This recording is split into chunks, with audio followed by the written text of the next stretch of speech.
Welcome to the ACE Masterclass, a new podcast series featuring ACE 2021 Critique and Awards winners. This digital series will highlight an ACE member or team in a short discussion to explain their strategy, technique, and personality. We hope to use this as a tool to keep members engaged, enlightened, and excited about it. Greetings. My name is Sinead Bradley, and I serve as the Senior Communications Specialist for Fort Valley State University's Ag Communications Department. I also have the privilege of serving as Director of Member Services for the ACE Board.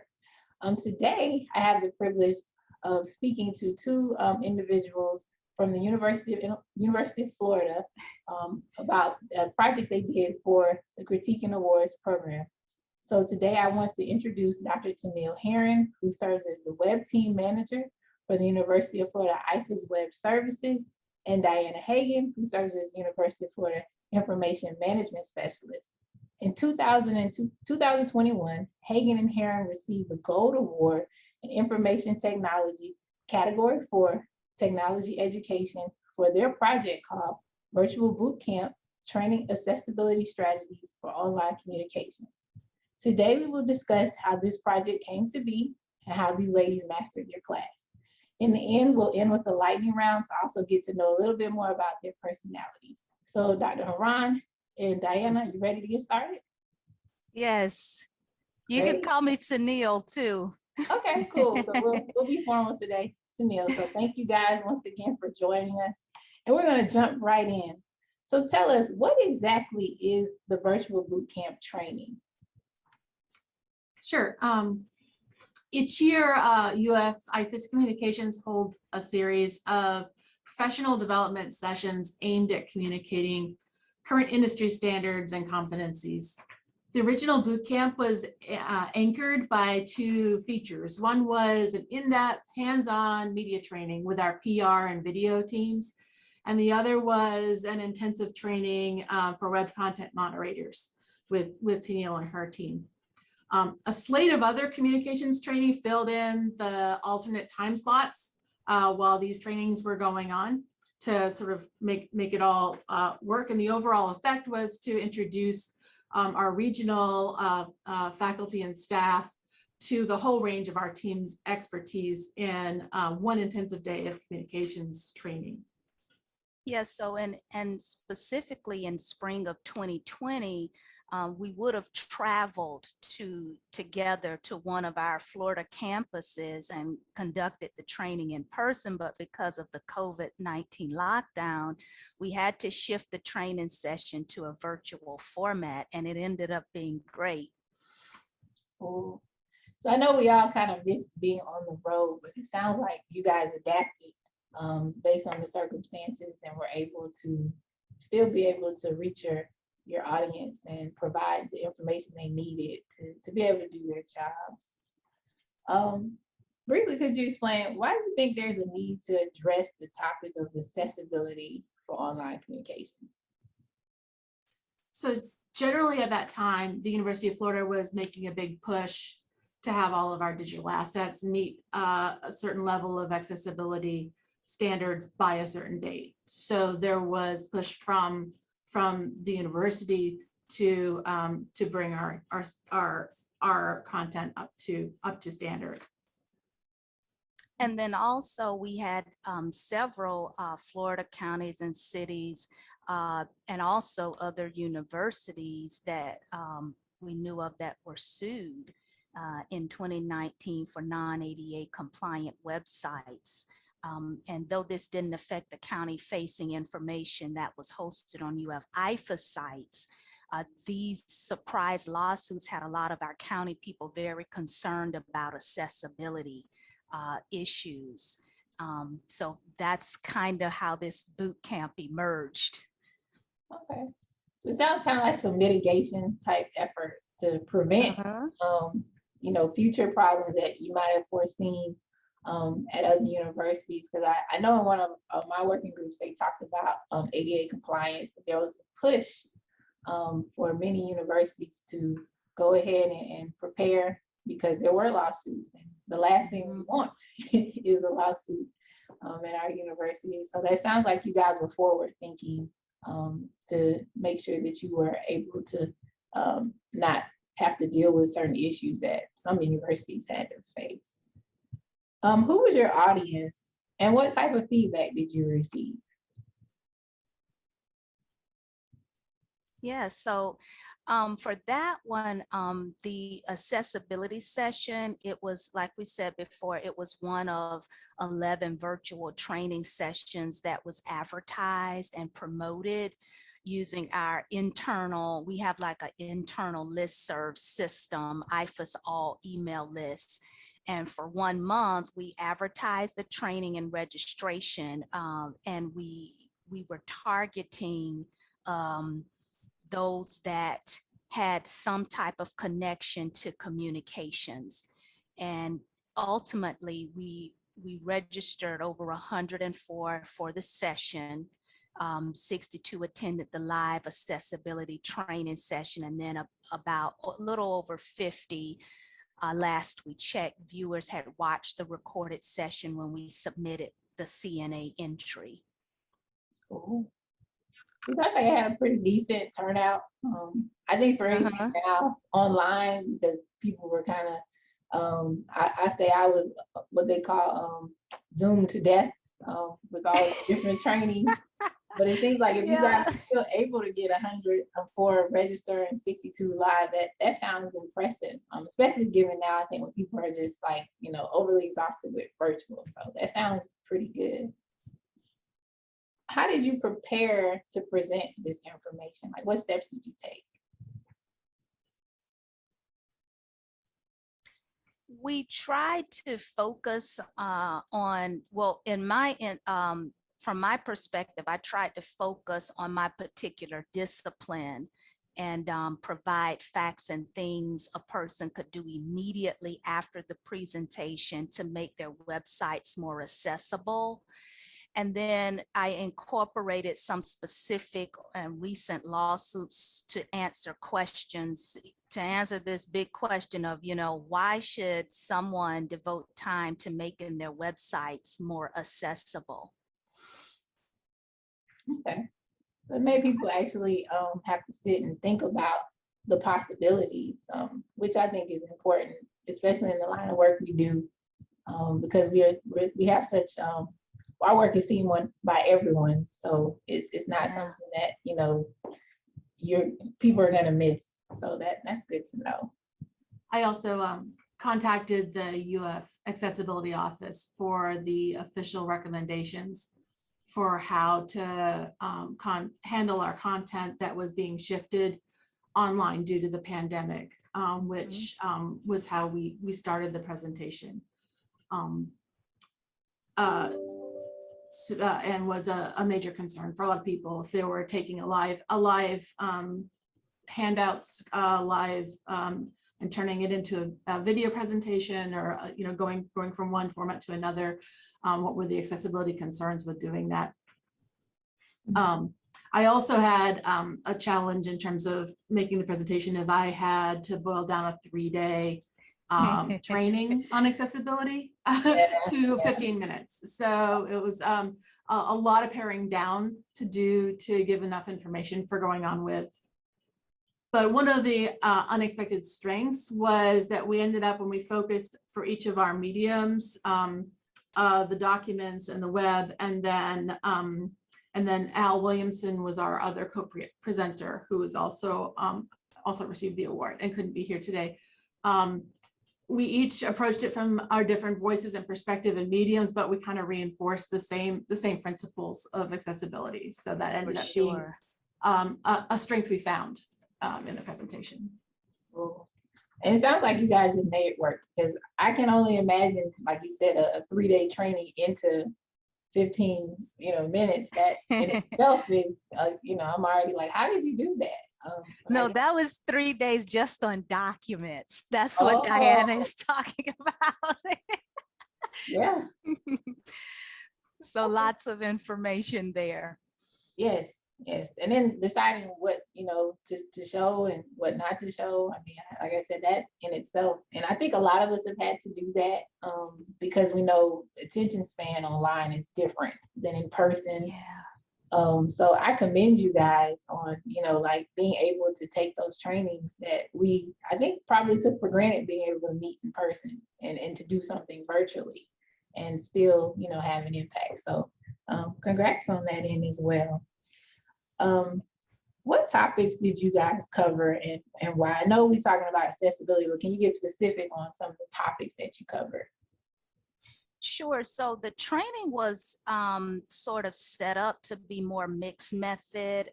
We wanted to provide how-tos, real life case studies. We also wanted to talk about guidance and best practices related to images, Diana with the documents, and then just some quick down and dirty tips on what you can do right now.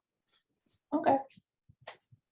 Our intention was that the participants should leave the training being able to tell whether the content was accessible or not, and how important this is important so that they could remediate, pull it offline, or do something quickly to make it accessible.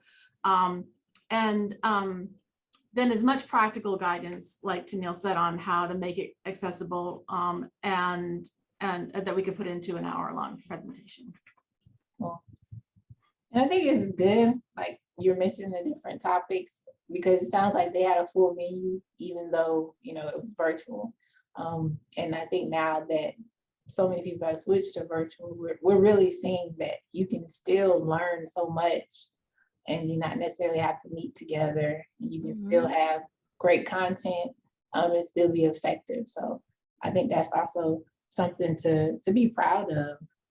And kind of going into that, like, I think a lot of times with trainings, we don't always know, like, did we reach the goal that we wanted, or did the audience leave with what we felt they should have left with? So I have to ask, what type of metrics or evaluation did you put into place to determine if you were effective?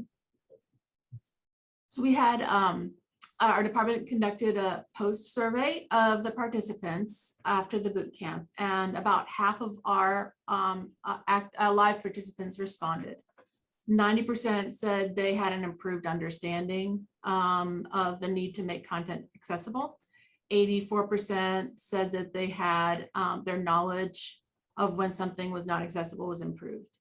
And then we had similar scores across the board on how to make various formats accessible. About 87% for documents, 84% were for web, and 87% for video.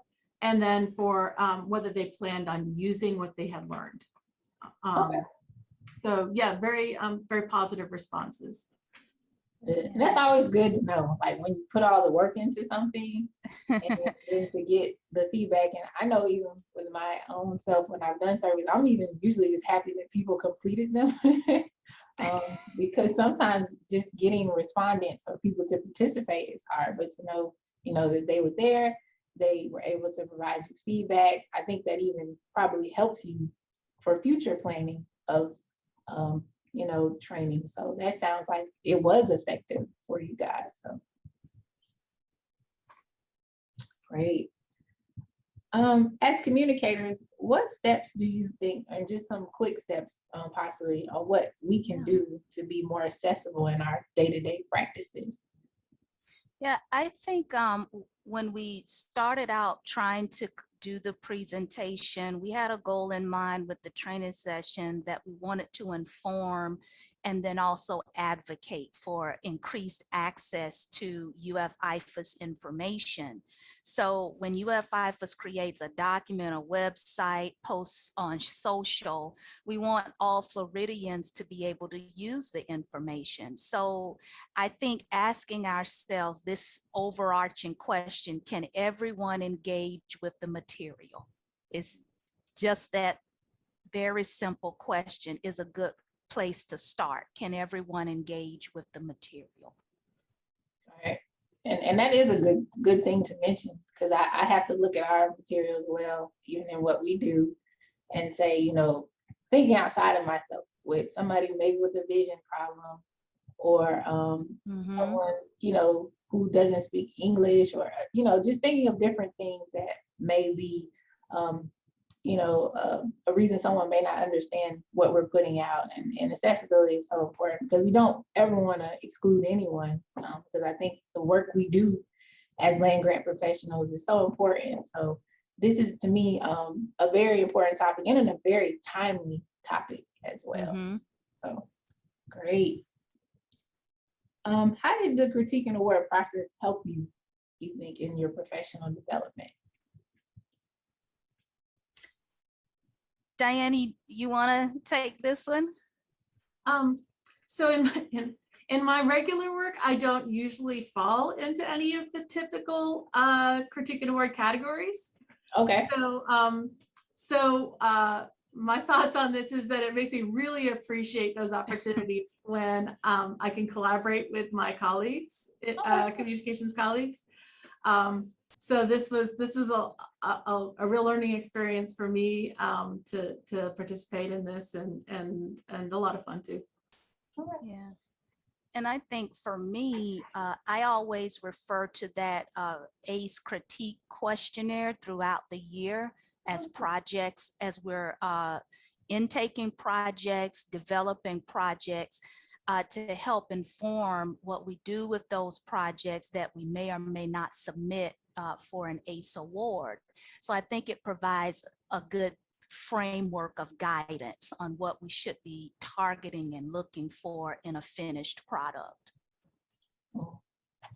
And several have said similar things, and I just kind of boiled down. It makes you think, it makes you really think about, what am I doing? How am I doing it? And how will it impact others? So I think that's what we hope to do as professionals, is to think about our product and make sure that it's a quality product that meets the goal, and seeing how you guys have had the metrics in place to determine that.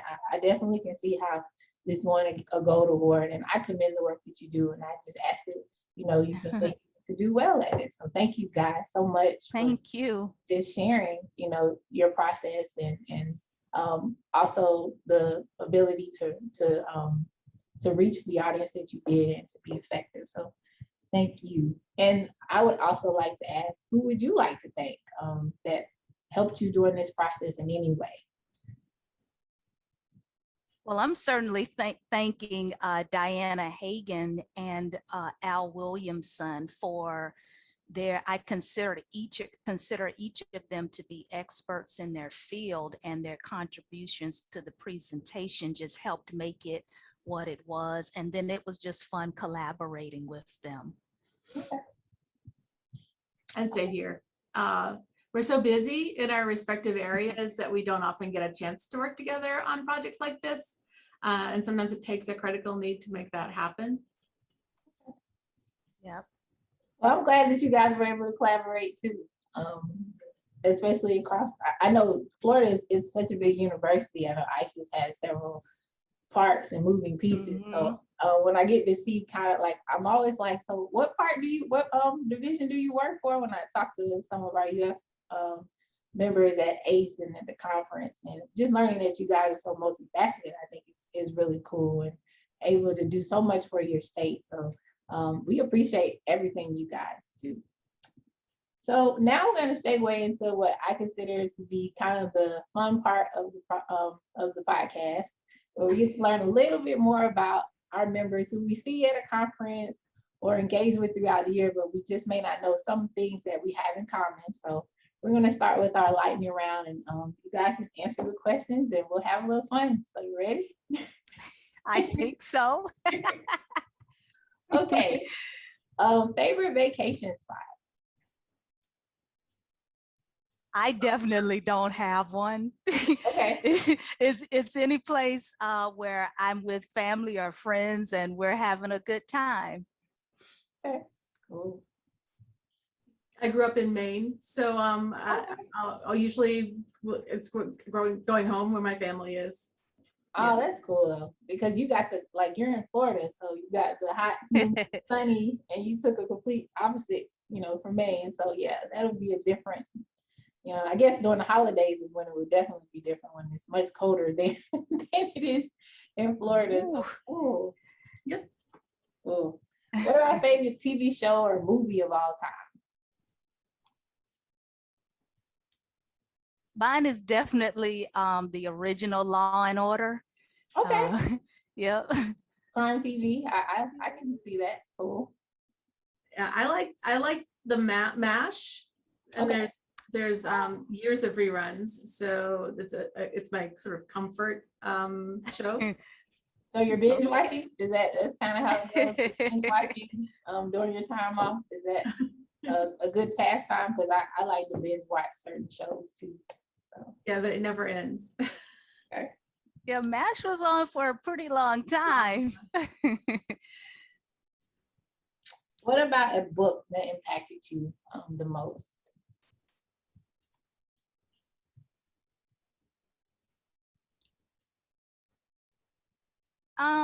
I would probably, for me, I mean, I read all the time. I would probably say the Bible is probably the most relevant, practical, and helpful book I've ever read.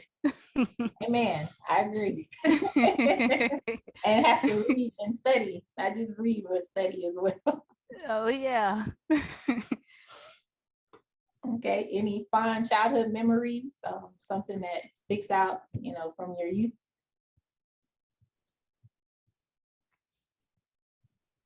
I used to get lost in the woods a lot. Okay. Did you hike or just out being a kid? Just out being kids, just losing myself. Wow. That sounds That's so cool, Diana.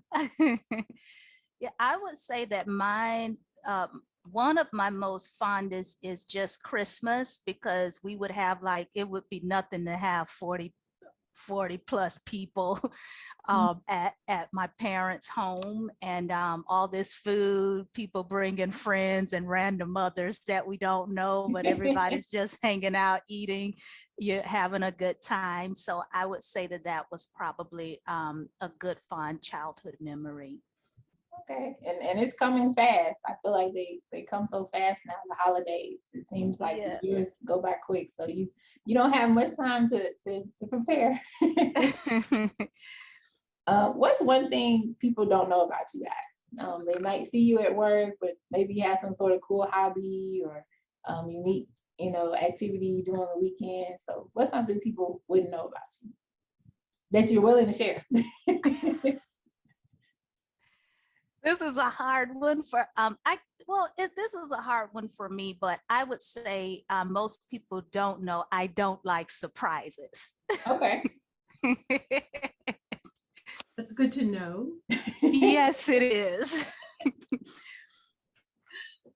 Yeah, this is a hard one for me. I've been doing Duolingo lately, and I'm on a streak, so not many people know that, but that's a bit of a brag, so I'm not sure about that. Okay. And any mottos that you guys live by? Well, my dad used to always say this growing up, and this is not my only life motto, but this is one of them. The best break is a clean one. Okay. And that can be used in so many different ways. So. Yes, totally. Okay. I'm fond of Carpe Diem. Just seize the day. Yeah. There you go. And that's one that we do hear often. So yeah, a lot of people live by that as well. And last but not least, and this is always a hard one for me because I'm like, just three, but 3 words to describe yourself. I would say resilient, reflective, and responsible. And a little alliteration in there, I see. Yeah, there you go. You won't forget it after this. There you go. I came up with a earnest information nerd. Okay. I love it. I love it. And I always enjoy, and I'll tell you guys, I enjoy talking to our IT community because I feel like many times what I find is they're often quiet, but when you get to have a conversation with them, you learn so much. So I enjoy kind of that different because I'm not quiet. I'm more extroverted. So I'm like, maybe I Okay. should talk as much and listen more. But I definitely enjoyed talking to you guys today, and the work you do is very much appreciated. And we just ask that you continue it and continue to, be active in ACE and share the knowledge that you guys have, because it's so important to what we do. We couldn't do communications without IT. So we appreciate you guys, and we appreciate those for listening today. And thank you for joining us for this month's masterclass. I am Sinead Bradley, Director of Member Services for the ACE Board, and we look forward to seeing you next month for our next feature. Thank you and have a great month. Thank you, Shanae. Thank you, Shanae.